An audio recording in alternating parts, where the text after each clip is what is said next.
Les aventures de Zarg, le chef suprême, et de son équipe de fantaisistes.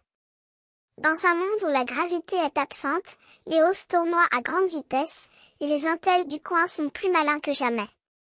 Les monstres cérébraux sont à la tête de la classe, et les festins de nouveaux aliments sont de rigueur.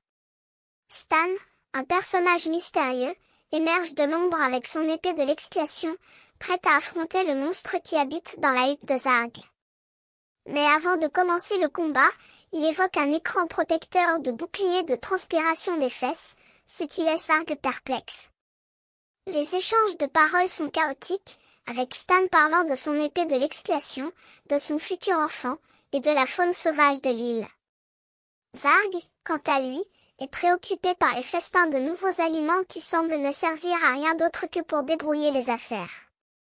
Pendant que les deux personnages discutent, Vink, le responsable de la commission, revient avec les nouveaux aliments. Mais au lieu de les servir, Arg ordonne à l'équipe de se préparer à un nouveau festin. Stan, quant à lui, est prêt à secourir Vink pour récupérer le journal qui lui appartient.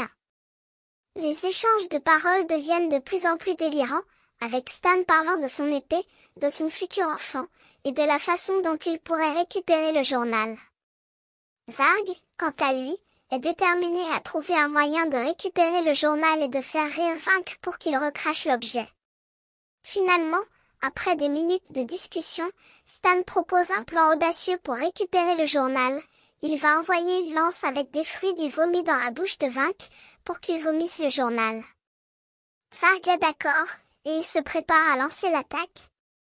Et ainsi, les aventures de Zarg et de Stan continuent, dans un monde où la logique et la raison sont soumises à la folie et à l'imagination.